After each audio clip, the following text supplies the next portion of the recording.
పరీక్ష ఏదైనా ఫలితాలలో అందనంత ఎత్తులో ట్రినిటీ ఇంటర్ మరియు ఐఐటి నీట్ అకాడమీ అడ్మిషన్లు జరుగుతున్నవి. వివరాలకు సంప్రదించండి ట్రినిటీ విద్యా సంస్థలు.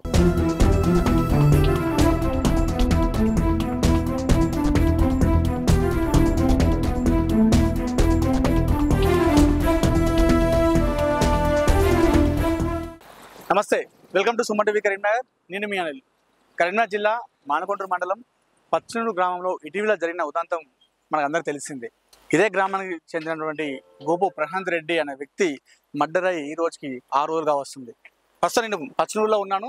ఇది పచ్చనూరు గ్రామ పంచాయతీ ఏరియా. ఉదయం 10 కావస్తుంది. మామూలుగా గ్రామాల్లో ఈ సమయం చూసుకున్నట్టయితే చాలా మంది ఎప్పుడు కూడా మనకు పబ్లిక్ అనే వాళ్ళు చాలా కిక్కిసిపోయి ఉంటారు, చాలా మంది కనిపిస్తుంటారు. కానీ ప్రశాంత్ రెడ్డి మర్డర్ జరిగి 6 రోజులు కావస్తున్నప్పటికీ కూడా ఇప్పటికి కూడా గ్రామం అనేది భయాందోళనలో ఉన్నారు. బయట చూసుకుంటే ఎవరు కూడా అసలు లేరు పబ్లిక్. మీరు చూసుకోండి, ఇది గ్రామ పంచాయతీ ఏరియా. గోపు ప్రశాంత్ రెడ్డి మరణ వార్త వినగానే అప్పటి నుండి గ్రామస్తులంతా భయాందోళనలో ఉన్నారు.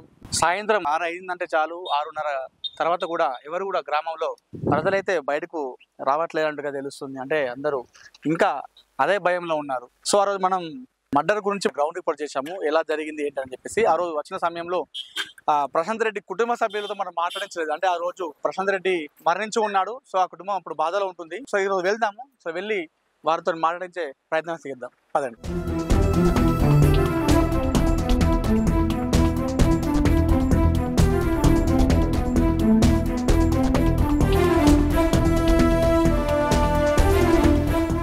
ప్రస్తుతం నేనైతే గోపు ప్రశాంత్ రెడ్డి వాళ్ళ ఇంటి దగ్గర ఉన్నాను. ఇక్కడ ఈ రోజుకి 6 రోజులుగా వస్తున్నాయి. ఇప్పటికి ఇంకా ఇంట్లో మాత్రం విషయ ఛాయలే ఉన్నాయి. ఇంకా మొత్తం నిర్మానుషంగా ఉంది ఇల్లు మాత్రం ఇప్పటికి కూడా.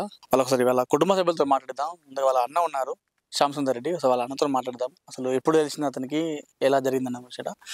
నమస్తే. అంటే మీ ఈ టైంలో మిమ్మల్ని మాట్లాడించడం కరెక్ట్ కాదు, కాకపోతే ఏం జరిగిందన్న ఉద్దేశం మనం తెలుసుకోవాలనే ఉద్దేశంతో రావడం జరిగింది.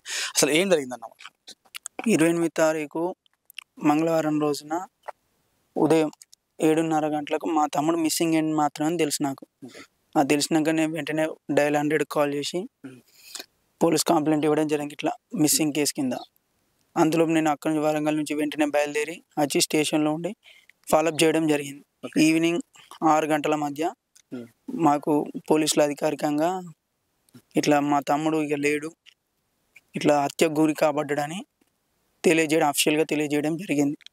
దాని తర్వాత ఇక మేము పోస్ట్ మార్టం నిమిత్తం గవర్నమెంట్ హాస్పిటల్కి వెళ్ళి పొద్దున తీసుకురావడం జరిగింది. దానికంటే ముందు రోజు ఒక 2 రోజుల ముందు ఎప్పుడైనా మీ తమ్ముడు మీతో మాట్లాడడం జరిగిందా? నాకు ఇట్లా ఇబ్బంది ఉందని మీతో డిస్కస్ చేసుకున్నాడు ఎప్పుడైనా?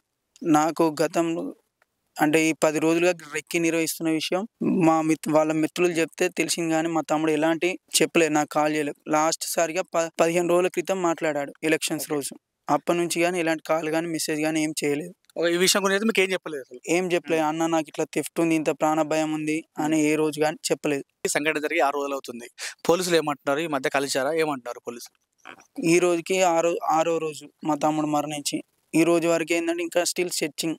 ఓకే, వాళ్ళు ఆచి కోసం గాలిస్తున్నాం అంటారు. ఒక 3 దొరికిరు, వాళ్ళు కస్టడీలో ఉన్నారు.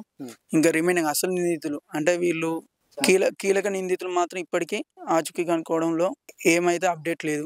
ఓకే, ఈ మధ్య కలిసారా? మళ్ళీ ఇప్పుడు 6 రోజుల తర్వాత మళ్ళీ ఎప్పుడైనా కలిసారా పోలీసులని? కలలేదండి, ఫోన్లోనే ఫాలోఅప్ చేస్తున్నాం. అంటే నేరుగా వెళ్ళి ఆఫీస్ కానీ వెళ్ళి, ఎందుకంటే వెళ్ళరాదు కనుక అక్కడికి పోలీసులను అయితే ఫోన్లో ఫాలోఅప్ చేస్తున్నాం. ఓకే, మీరు ఫైనల్గా మీరు ఏం కోరుకుంటున్నారు? నేను కోరుకునేది ఒకటే అండి, ఇక్కడ సరే మా తమ్ముడు జరిగిపోయాడు, మేము ఇక వాడిని కోల్పోయినాం కానీ తిరిగి రాలేము, కోల్పోయిన మనిషిని. కానీ ఇక ముందు నుంచి అన్న ఇలాంటి గొడవలు, ఈ హత్యలు చేసుకునేదాకా పరిస్థితులు రావద్దు. కఠినంగా శిక్షిస్తే కనీసం ఇక ముందు వలన అలా ఆ దారిన ఎంచుకోవడానికి కూడా భయపడాలి. అలాంటి దందాలు బెదిరించడం కానీ హత్యలు చేయేంత పరిస్థితులు ఉండద్దు. కనీసం నా తమ్మునితోటన్నా ఈ ఊర్లో ఇదే ఆఖరి హత్య కావాలి, ఇంకో ఆలోచన అనేది రావద్దు. ప్రశాంతంగా ఎవరి పనులు వాళ్ళు చేసుకోవాలి అంతే. వాళ్ళకి ఏంటంటే నిందితులకు కఠిన శిక్ష వేయాలి.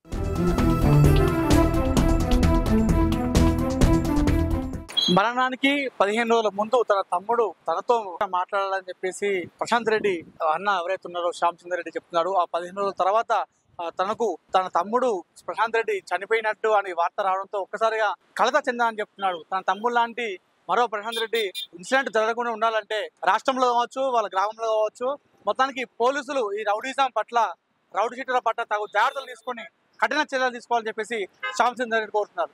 కెమెరా పర్సన్ చరణ్తో అనిల్, సుమన్ టీవీ, కరీంనగర్.